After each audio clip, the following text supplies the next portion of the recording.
Good morning, guys. Today we'll also going to have one more topic on the same chapter, the evolution. Okay, so in evolution, that how the life is basically came into existence. For that purpose, there were many theories explained. Okay, तो हम उन theories को one by one जानते हैं. तो सबसे पहली जो theory दी गई थी, the first theory which was given was a spatial creation. The first theory which was given was known as a spatial creation. Okay, now the theory was actually actually supported, I could say supported. Okay, greatest supporter for this theory was Father Suraj. Okay, this man is basically support this theory maximum. Okay, and this theory was actually we can say mythology based theory. मतलब ये जो थी वो किसी एक particular type के blind superstition जैसा होता है. माइथोलॉजी बहुत थोड़ा सा लोग जो पहले सोचते थे, मतलब माइथोलॉजी के बेस पे ये थी, तो इसकी ज़्यादा इम्पोर्टेंस उस दौरान रही. लेकिन बाद में ये जैसे जैसे मतलब जैसे जैसे साइंटिस्ट ने एक्सपेरिमेंट्स वगैरह किए तो उसमें ये थेरीज का महत्व कम होने लगा. But for the first theory special creation was there. Okay, तो इसमें इसके मैं 3 कैनोटेशंस आपको बताता हूँ. There were 3 connotation, 3 connotation was given for this theory. Okay, all living organism, all living organism, species or any type, okay, that we see today, we were created as such. All living organism we see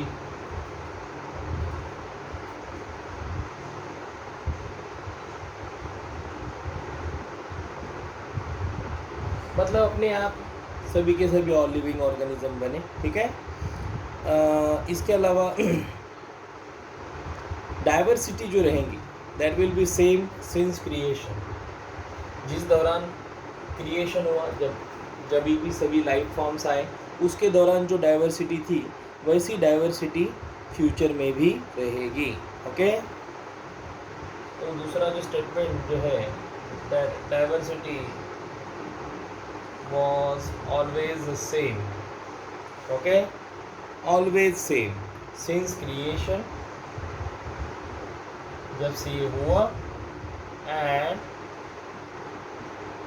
in future में भी वो उसी प्रकार से बनी रहेगी. ये एक चीज़ थी.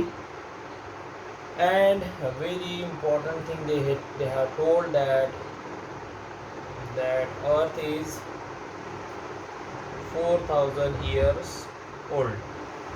But keep in mind, this was only based on mythology. There was no any kind of scientific explanation given for this theory. And the man who actually support this was Father Suraj. Okay. Then फिर उसके बाद 19th century start हुई, और 19th century में इस idea को हल्के में लिया गया और इस थ्योरी को चैलेंज किया गया. Okay, and it was strongly challenge by some very renowned people. उसमें से एक कौन थे? Charles Darwin. इन्होंने इस थ्योरी को चैलेंज किया कि ऐसा स्पेशल क्रिएशन जैसा कुछ रहता नहीं. दूसरे थे Wallace. Okay, they also say the same, that this kind of things maybe never existed. और इन्होंने क्या बोला कि Charles and Darwin, Wallace were actually given the statement that the life forms varied over the periods of time. है ना, life forms varied over a period of times. बहुत सालों पहले से ये लाइफ फॉर्म्स चलते आ रहे हैं और चलते रहेंगे आगे. ओके, ऐसा बोलना था डार्विन और वेलेस का. और उसके बाद फॉसिल्स रिकॉर्ड वगैरह वगैरह जो था, डेटिंग वगैरह स्टार्ट हुई. मतलब कुछ पर्टिकुलर मेथड फॉसिल्स को सर्च करना, डेटिंग करना, जिसमें वो कार्बन के आइसोटोप से पता किया जाता है कि फॉसिल्स का एज क्या है। ये सब चीज़ें उस दौरान स्टार्ट हुई थी। ओके, तो उससे पता चला था, ये फॉसिल्स और डेटिंग के रिकॉर्ड से समझ में आया कि billion and billion years before the earth has basically originate, है ना। And then there was one more theory came into existence, panspermia theory. There was one more theory known as panspermia theory.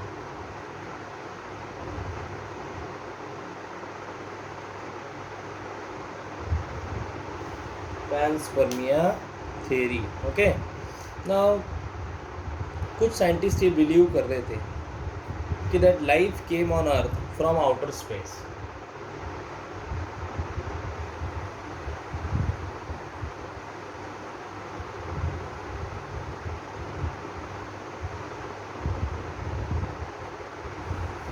Life came on earth due to outer space, मतलब किसी बाहर की particular कुछ चीज़ें हमारे अर्थ पे आई, जिसके कारण अर्थ पे लाइफ फॉर्म्स ओरिजिनेट हुए। ओके, और जो अब इसके ये तो साइंटिस्ट लोग ऐसा बोल रहे थे पहले के ज़माने में। ओके, बहुत पहले। ओके, और कुछ particular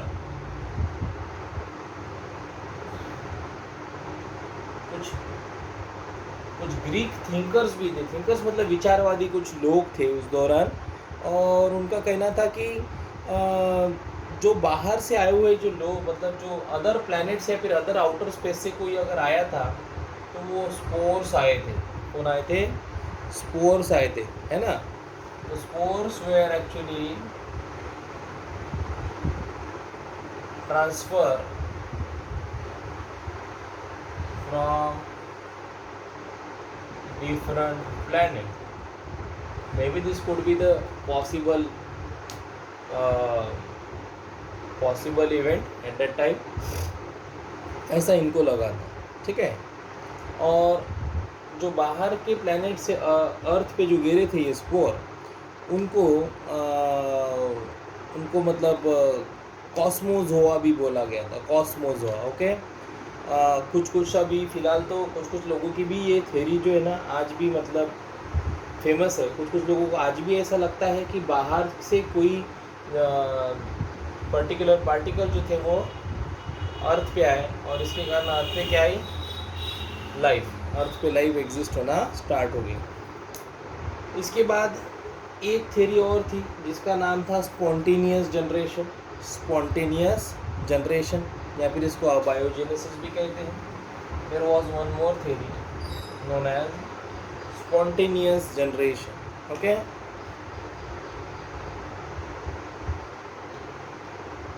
theory of spontaneous generation. What does this mean?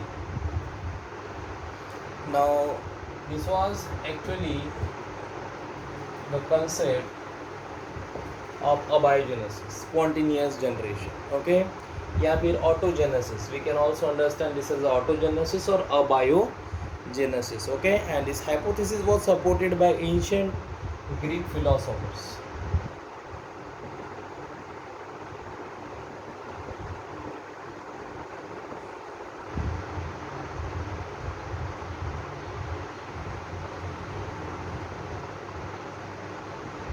Okay, ancient Greek philosophers actually support this hypothesis, and according to this theory, life came out from decaying and rotting matter like straw and mud. Okay, क्या कहना था इनका? जो life होती है, okay, वो came out from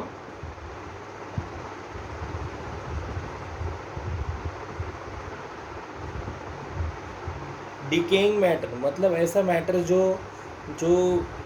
खराब हो रहा है। Okay, decaying and rotting matter,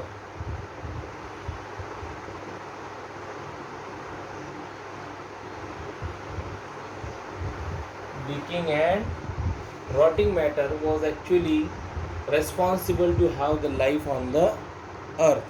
Okay, अब इसमें मैं rotting matter और इसमें क्या बात कर सकते हैं, जैसे कि अपन मड, स्ट्रॉ, ऐसी बातें कर सकते। यहाँ से आपकी लाइफ ओरिजिनेट हुई थी, ऐसा लग रहा था कुछ ग्रीक फिलोसोफर्स को। Okay,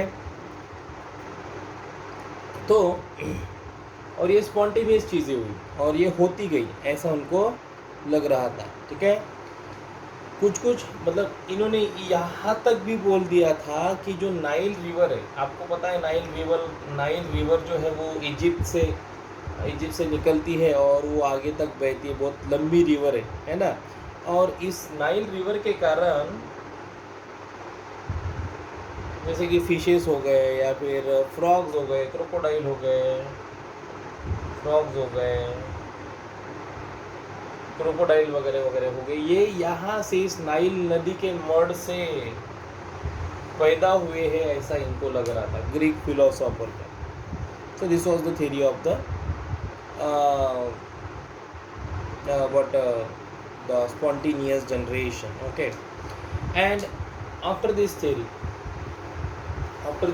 there was one more theory of a biogenesis. Okay, अब इसमें अबायोजेनेसिस था. Now comes to the theory of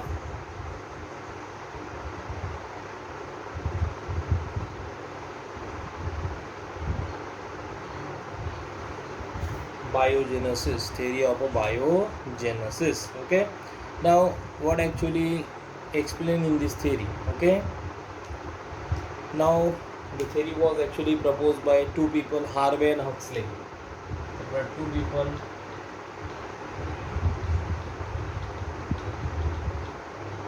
Harvey and Huxley, okay, who has given the theory of a biogenesis. Okay, and they stated that they have actually given one statement. I'll write that statement. Okay, omnis vivum.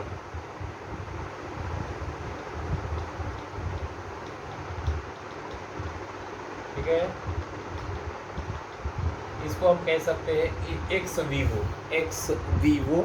Okay, इसका meaning होता है, इसका मतलब ये जो omnis vivum है, इसका meaning क्या होता है कि जो न्यू लाइफ है can be originate on earth only by pre existing life. Okay,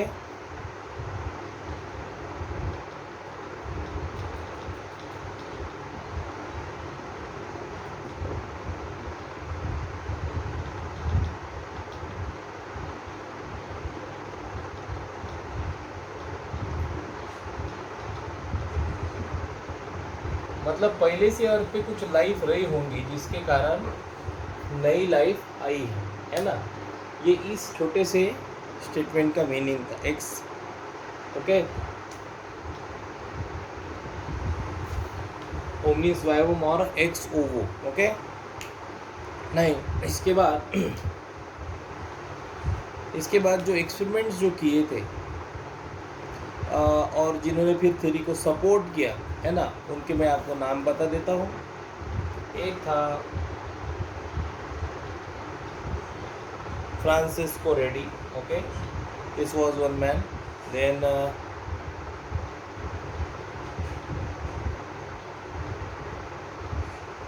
there was one more scientist known as Lazzaro Spallanzani.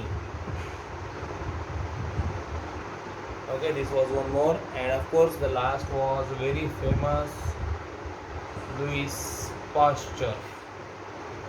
Okay, so these three people actually given the, or I could say support the theory. Okay, इन्होंने theory को support किया और बोला कि biogenesis जो है वो सही है. ओके, और उसके बाद लुइस पास्चर ने उस चीज़ को प्रूव करके भी दिखाया है ना. Louis Pasteur was actually most renowned among all this. Okay, so spontaneous theory जो होती है was actually dismissed. Okay, spontaneous theory जो इसके पहले बताई थी that was dismissed due to the experiment of Louis Pasteur. But भले ही ये थ्योरी बहुत अच्छी थी या फिर इसको बहुत अच्छी तरीके से स्पॉन्टेनियस जनरेशन थ्योरी को इस थ्योरी ने पूरा तहस नहस कर दिया, लेकिन ये थ्योरी ये नहीं बता पाई how first life came on earth. पहली लाइफ अर्थ पे कैसे आई थी, इस थ्योरी के बारे में किसी भी प्रकार का पता नहीं चला। ओके, तो ये थी theory of biogenesis. Okay, and then later on there was an experiment performed by Louis Pasteur. Okay, उस एक्सपेरिमेंट के बारे में समझ लेते हैं।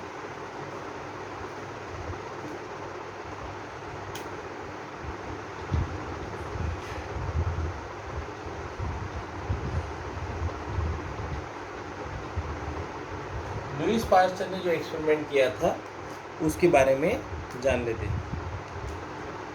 उसके एक्सपेरिमेंट को स्वान नेक फ्लैश एक्सपेरिमेंट भी कहते हैं। Okay, swan neck flask experiment. Okay, now what he did, okay, we will try to understand what he did. तो मैं पहले आपको एक छोटा सा आपको डायग्राम यहाँ पे ड्रॉ करके देता हूँ। Okay, so this was that swan neck flask. Okay, and here we have that yeast and sugar solution. This was a yeast and sugar solution. Yeast and sugar solution was there. Here we have a burner and this was the stand on which this tube was actually.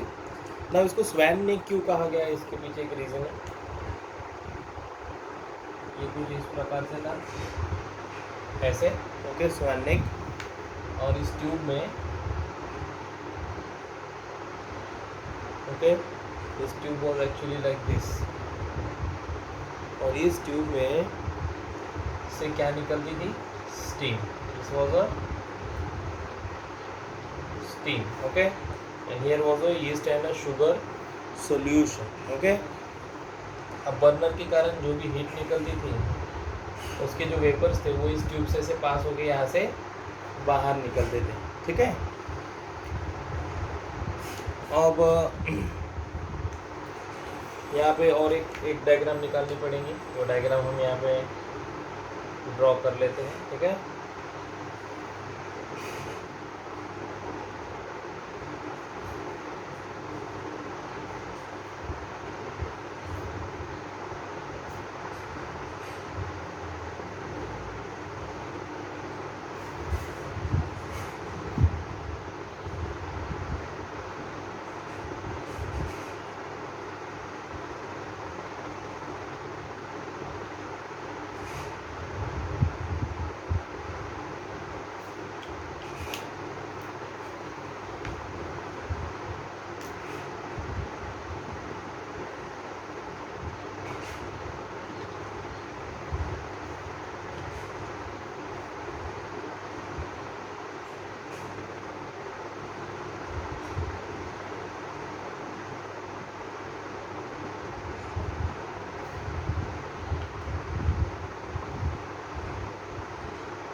now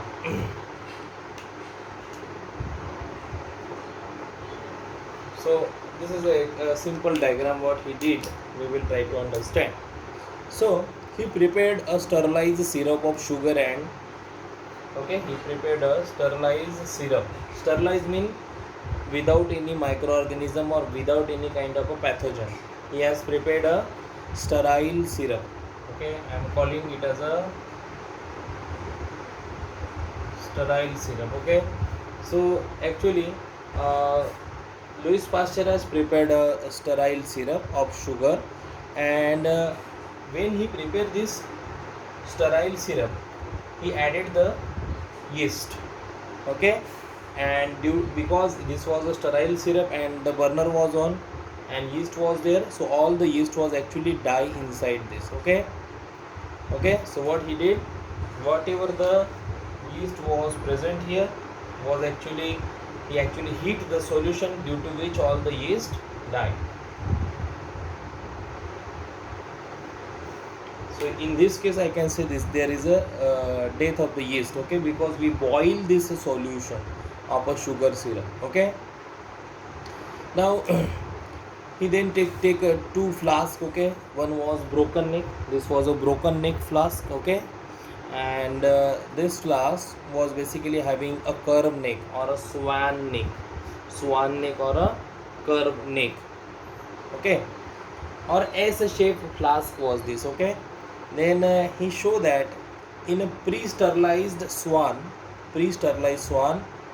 okay, swan neck flask, life did not came from killed yeast. यहाँ पे उसने क्या show करने की बात कही कि जब उसने यीस्ट को यहाँ पे मतलब देखो बॉईल कर रहा था, वो सॉल्यूशन तो बॉईल हो रहा था और जो यीस्ट थी वो मर चुकी थी. अब इस केस में भी देखो आपने, यहाँ पे वो सॉल्यूशन बॉईल था. ओके, यहाँ पे वो सॉल्यूशन कैसा था, बॉईल था. एक वुडन ब्लॉक पे रख दिया था, बट सॉल्यूशन बॉईल था और यहाँ से जो वेपर थी वो यहाँ से लेके इधर तक जाती थी. ओके, अब क्या देखा गया, क्योंकि ये जो एंड था, देखो अभी आपने हीट करने के बाद इसको यहाँ पे रख दिया तो सॉल्यूशन थोड़ा सा ठंडा हो गया होगा, तो क्या होगा, वेपर बाहर निकल रही थी लेकिन बहुत ही कम. इसके कारण इस जगह पे ये जो स्वान नेक है, यहाँ पे बैक्टीरिया जो थे वो प्रेजेंट थे. यहाँ पे जो बैक्टीरिया थे वो क्या थे, वो प्रेजेंट थे, क्योंकि ये जो इसका जो फेस था, this was open end, due to which the microorganism in atmosphere was exposing to this particular open end, जिसके कारण यहाँ पे बैक्टीरिया की ग्रोथ हो गई. बरोबर, बट यहाँ पे बैक्टीरिया नहीं थे क्योंकि इसको स्टरलाइज्ड किया गया था और ये थोड़ा सा गर्म था, इट वॉज हॉट. ओके, अब इसके अलावा और एक चीज़ क्या देखी गई कि जो फ्लास्क ओपन टू एयर था, वहाँ पे माइक्रो ऑर्गेनिज्म की ग्रोथ हुई थी. ओके, बट ये जो था ये ब्रोकन नेक था, दिस वॉज ब्रोकन नेक. तो यहाँ पे माइक्रो ऑर्गेनिज्म डायरेक्टली अंदर जा सकते थे, एयर डायरेक्टली अंदर जा सकती, जिसके कारण यहाँ पे माइक्रो ऑर्गेनिज्म की क्या हो गई, ग्रोथ हो गई और बैक्टीरिया प्रेजेंट पाए गए. तो इस स्वान नेक में जो ओपन एंडेड था और यहाँ पे जो सॉल्यूशन जिसमें ब्रोकन नेक था, बैक्टीरिया प्रेजेंट थे. अब बैक्टीरिया तो एटमॉस्फेयर से आए, तो मतलब ये हुआ कि मरे हुए यीस्ट से लाइफ आई नहीं थी. इसने ये सिंपल बोल दिया कि in a pre sterilized swan neck flask life did not come from killed yeast. मरी हुई यीस्ट से लाइफ आई नहीं थी. ओके, अब फिर ऐसा है, इस जगह पे क्या हुआ था, इस जगह पे हुआ क्या था कि जो एटमॉस्फेयर में जो डस्ट पार्टिकल होते हैं, हवा में जो डस्ट पार्टिकल होते हैं, ये कर्व नेक में ट्रैप हो गए, है ना. और इस कर्व नेक में ट्रैप होने के कारण यहाँ पे क्या हुआ, एक फिल्टर जैसा बन गया. बट इसी के कारण बैक्टीरिया की ग्रोथ हुई है इस जगह पे. बट यहाँ पे क्या हुआ था, डायरेक्ट एक्सपोजर था एटमॉस्फेयर का, इसके कारण बैक्टीरिया जल्दी अंदर आ गए और यहाँ पे बैक्टीरिया की ग्रोथ हुई. बट इधर बैक्टीरिया थे क्या, नहीं, लेकिन इधर थे, बिल्कुल थे. फिर बैक्टीरिया इधर क्यों नहीं आए, क्योंकि डस्ट पार्टिकल यहाँ पे एक्यूमुलेट हो गए थे, जिसके कारण बाहर के एटमॉस्फेयर के बैक्टीरिया अंदर नहीं आ पा रहे थे. डस्ट पार्टिकल के एक्यूमुलेशन के कारण बैक्टीरिया की ग्रोथ यहाँ पे नहीं हुई. लेकिन इस केस में अपन इसको हीट कर रहे थे, इसलिए यहाँ पे किसी भी प्रकार की ग्रोथ संभव नहीं होती. तो डायरेक्ट बोल दिया लुईस पास्चर ने कि ये जो लाइफ जो होती है which did not came from the killed yeast. Okay, तो इसका मतलब मरे हुए जीवों से लाइफ आती नहीं है, ठीक है। ये इनका बोलना था, किसका, लुईस पास्चर का। So this was the theory of the spontaneous generation.